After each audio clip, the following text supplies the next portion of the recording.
Terima kasih, Cikgu Emily. Orang kuat CDL, ya, um, itu pada siapa yang tak boleh dengar. Kalau isu teknikal ini dalam chat boleh tengok macam mana nak betulkan. So, terima kasih Emily dan juga kepada Cikgu Afan yang akan buat pembentangan hari ini. Terima kasih kepada semua guru-guru yang dapat bersama pada petang ini. Petang yang mulia ini kerana kita um, akan mulakan cuti sekolah. Dan saya rasa tuan-tuan dan puan-puan semua menunggu untuk peluang untuk bercuti. Kalau saya rasa saya cikgu di sekolah, saya akan rasa seronok juga. Kecuali mereka yang sedang menjalankan kewajipan sebagai pengawas peperiksaan dan sebagainya. Itu satu sumbangan kepada sistem pendidikan kita. Terima kasih kepada semua yang menjadi pengawas. Dan ada yang di antara cikgu-cikgu akan menjadi pemeriksa kertas selepas ini. So, itu juga satu sumbangan kita kepada sistem pendidikan negara. So, tuan-tuan dan puan-puan yang akan meraihkan Tahun Baru Cina, Kong Zifa Chai, pada rakan-rakan kita, ada yang saya tengok masih lagi ada dalam perjumpaan pada petang ni. Artinya mereka sekejap lagi, mungkin malam ni ada reunion dinner kanan bersama keluarga. Bagi kaum Tionghoa itu adalah satu uh, aktiviti yang sangat penting semasa meraihkan Tahun Baru Cina. The family get together. So we wish all of you Happy New Year and have a good time with your family bersama dengan keluarga. All those of you who still have your parents, kalau ada ibu bapa, inilah peluang kita untuk menunjukkan kasih sayang kita kepada bukan saja ibu bapa, juga kepada adik-beradik kita. Hari ini tajuk saya pun berkaitan dengan itu juga. Confucian Leadership. Apa yang diutarakan oleh Confucius? Dan ada perkara yang saya uh, baca dan lepas tu saya hayati sendiri sebagai seorang pegawai di kementerian dan juga sebagai guru dan sebagainya. So, wise leadership inilah yang saya gunakan sebagai rujukan. Timeless wisdom from the ancient Chinese. So, kita ada banyak style kepimpinan, banyak kebijaksanaan dalam kepimpinan. Kebijaksanaan ini atau wisdom ini adalah satu yang penting. Kalau kita belajar baca sejarah Sultanate Melaka, Kesultanan Melaka, kita tahu bahawa Sultan sentiasa ada orang-orang yang bijak bersama beliau. Kerana walaupun dia ada pandangan, dia sentiasa akan minta juga pandangan daripada yang lain. So, itu menjadi satu daripada kewajipan seorang pemimpin, sentiasa terbuka untuk mendengar idea daripada orang. So, mari kita lihat satu perkara yang penting yang diutarakan dalam Confucian Leadership ini. Next slide please, Siti. So, dalam apa yang diutarakan dalam Confucian Leadership ini, dia mengutamakan karakter. Nah, sebut terjemahan yang tepat ialah perwatakan, tambahan etika, tingkah laku, manners, right? Kita kadang-kala dalam sistem sekolah kita ada murid kita, mungkin dia tak dapatlah 8A. Tapi he is the champion or she is the champion of manners. Sentiasa beradab. Dalam menjalankan tugas saya sentiasa muliakan staf-staf yang mempunyai adab yang tertinggi. Bagi saya kalau orang rajin, orang kerja keras tapi tak ada adab hilang makna dia. Dan itulah yang diutarakan bahawa perwatakan, etika, tingkah laku, manners ini lebih penting daripada personality yang kita lihat. Apa bezanya saya akan beritahu sebentar lah. Dan nak bina karakter ni kita bina melalui pembelajaran. Kita belajar, kita contohi orang lain dan kita mengasuh diri kita sendiri. We cultivate. It's a cultivation. Tadi siapa kita lihat dan kita belajar. Dan saya suka kata-kata hikmah oleh Confucius ini. If your plan is for 1 year, kalau you rancang untuk setahun, then plant rice. If your plan is for 10 years, plant trees. If your plan is for 100 years, educate children. Begitulah pentingnya pendidikan. Kalau kita nak sebuah negara yang maju, sebuah negara yang harmoni, dalam keadaan harmoni, sebuah negara yang sentiasa menghargai keamanan, sikap perpaduan dan sebagainya dalam kalangan masyarakat, membantu nilai yang tertinggi, then it's always about education. Selalu anda dengar ungkapan daripada saya sebelum saya akhiri session saya selalu, sesi saya, it is easier to build strong children than to fix broken adults. Kalau kita di sekolah, itulah tugas kita yang utama. Core business kita selain pada masa yang sama, core business PDP kita. Dan kita bina insan yang soleh, insan yang terpuji. Itu matlamat kita. So ingat, bagaimana kita nak bezakan? Let's look at the next slide. Character and personality ini. Dalam masyarakat barat, dia sangat fokus kepada personality, iaitu kepribadian luaran. Tetapi bagi masyarakat Confucian society, karakter adalah ciri dalaman, inner self, dari dalam apa yang ada dalam minda dan fikiran orang itu. Dan personality adalah luaran, outer self. So saya sendiri pun boleh lihat. Kadang-kadang orang outer self ni, kalau kita lihat, kita ingat, wow, hebat.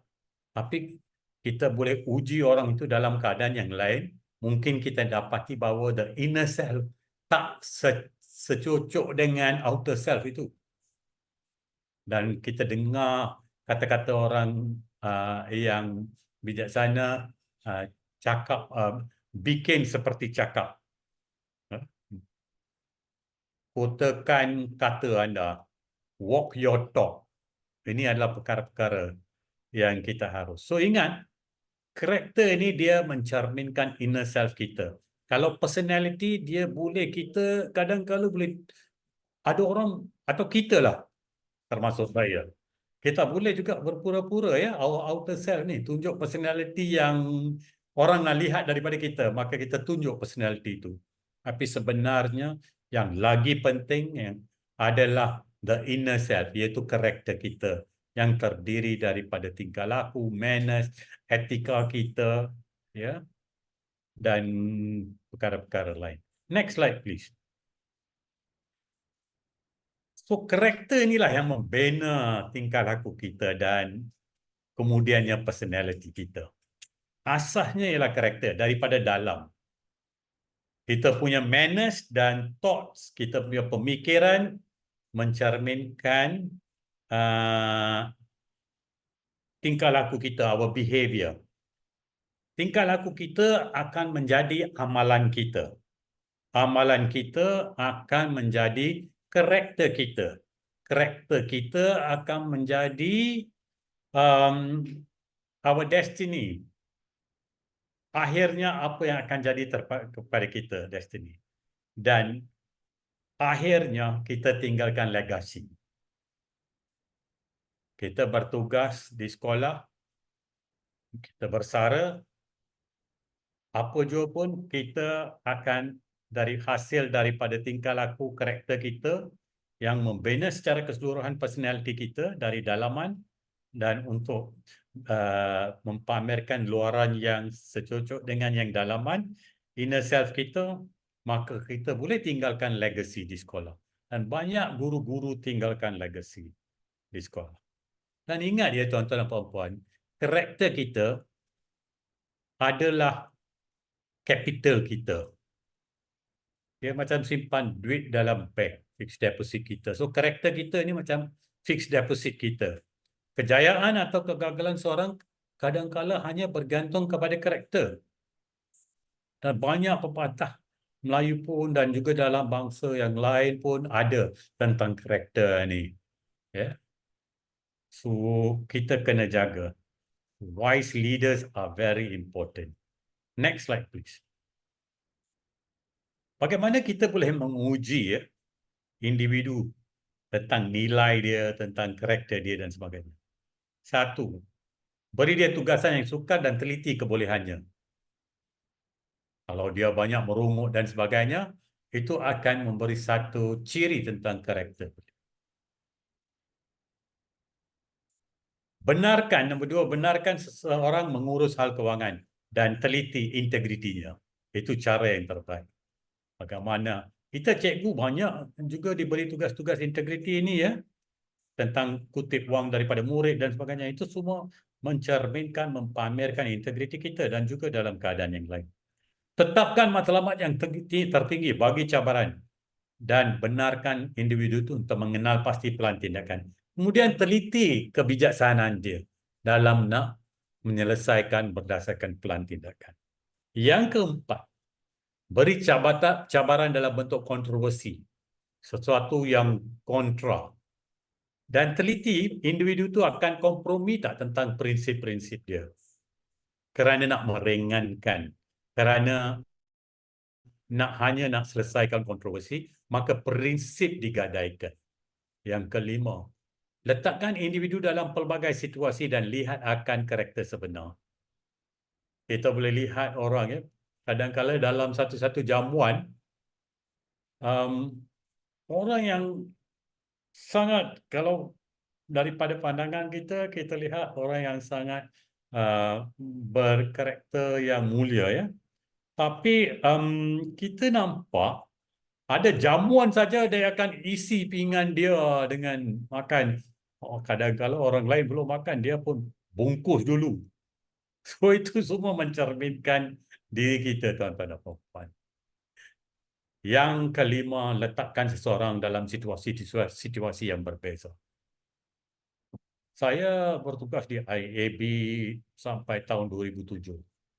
Ujung tu saya diberi satu tugas, saya rasa yang nampak macam yang nombor 6 nanti. Dan itu bagi saya satu ujian lah, satu ujian bagi saya. Kerana yang melibatkan hampir keseluruhan kementerian dan saya pernah bagi contoh ini banyak kali. Iaitu saya jadi koordinator. Saya ditukarkan daripada IAB ke kementerian di bahagian dasar dan hubungan antarabangsa.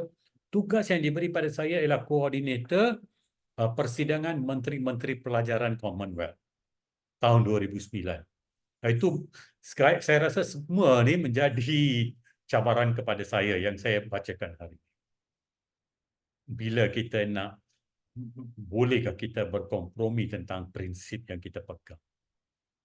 So, bila kita diletak dalam situasi dan maka kita akan ternampak ya karakter kita yang sebenar, the true character of a person. Dan ketua-ketua juga diperhatikan oleh ketua mereka, kita diperhatikan oleh ketua kita. We are always being observed. Kalau kita cikgu, kita juga berada di radar murid-murid kita. Mereka lihat sejauh mana kita, apakah karakter kita yang sebenar. Walaupun personality kita begitu cantik dengan pakaian yang mahal dan sebagainya. But what is our true character? Ada masuk kelas atau tidak? Letakkan individu dalam situasi yang susah, sukar, kompleks serta bahaya dan teliti akan ketabahan beliau. Itu akan menguji courage, ketabahan. So tuan-tuan dan puan-puan, saya rasa ramai pemimpin akan menguji subordinate mereka, staf mereka melalui cara. Dan itu menjadi satu cultivation of karakter kita bila kita diberi satu-satu tugas. Kalau kita anggap tugas itu sebagai beban, dan kita mungkin tak akan belajar apa jua. If you want to be a leader, saya paparkan di satu slide di sebelah kanan ni. If your actions inspire others, tindakan anda boleh memberi inspirasi kepada lain, boleh membuat orang lain impikan sesuatu, nak jadikan pembangunan kendiri lagi, do more, be more, do more dan sebagainya, buat yang lebih, and become more. akhirnya ada cita-cita yang murni. Kalau anda boleh inspirasikan orang lain dalam keadaan-keadaan sebegitu, maka anda adalah seorang pemimpin. Tak semestinya pemimpin yang mempunyai jawatan. Kalau anda rakan guru, anda cakap pada guru muda, you must do your masters. Why not do your masters? Kenapa tak buat ini? You are already on the path of leadership. Memberi inspirasi kepada yang muda. So, itu juga sebahagian daripada kebijaksanaan, the wisdom of a leader. Next slide, please.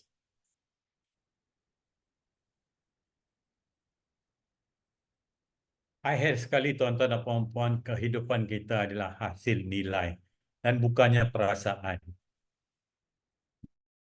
Nilai yang kita pegang adalah penting. It's always about values. Nilai, nilai, nilai. Bukan nilai dekat bangi itu ya. So life is the product of values, not feelings, decisions or situations. So kita sentiasa kena fikirkan apa nilai yang kita pegang, yang menjadi tunjang kepada karakter kita. Bukan saja personality kita. Dalam Confucianism, one word which sums up the basis of all good conduct, loving kindness. Kita sentiasa menghargai kindness, nak buat yang baik. Kalau kita tak suka buat sesuatu, jangan kita harapkan orang lain buat sedemikian. Jangan untuk diri kita ada set peraturan yang berbeza. Kalau jadi pemimpin, lagi pula. Kalau orang lain datang lewat, kita tegur. Kita sendiri datang lewat, saya bos, so saya boleh lewat. Leadership is not, bukan cara itu. Anda harus menunjuk teladan yang terbaik. Kerana anda sentiasa diperhatikan oleh anak buah.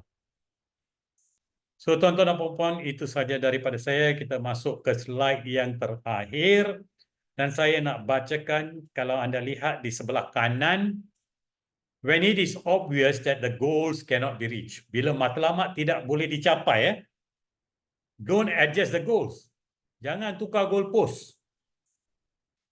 Adjust the action. Kita tambahkan latihan. Kalau matlamat pendidikan di negara kita tidak tercapai, kita kena lihat kembali proses kita. Kita kena lihat kembali apa yang berlaku dalam bilik darjah. Bukannya kita, kerana matematik susah, maka kita mengurangkan atau merendahkan matlamat yang nak dicapai. No. You must maintain, tapi tukar proses. Di mana kita kena buat pembetulan. Mungkin tentang kurikulum, mungkin tentang cara kita mengajar. So, tuan-tuan dan puan-puan, ingat ilmu itu kita boleh dapat daripada pelbagai sumber, daripada makalah, majalah dan sebagainya. So, masa cuti ini, pergilah kalau boleh ada masa ke kedai macam Popular, MPH, ada buku-buku. Untuk masa cuti ini, kalau boleh baca sebuah buku pun, it's fine. Right? Bukan semua buku mahal, ada buku yang memberi diskaun yang sangat baik. So, tuan-tuan dan puan-puan, bacalah. Kalau ada masa, baca juga surat khabar sebab ilmu itu penting. Dalam satu temu duga yang saya kendalikan beberapa hari yang lepas, saja je nak tanya kepada calon, saya tanya, siapakah Perdana Menteri negara Singapura? Dia tak dapat jawab. Ya. So, saya fikir general knowledge itu pentinglah. Sememangnya kita sibuk. Saya tahu cikgu semua sibuk.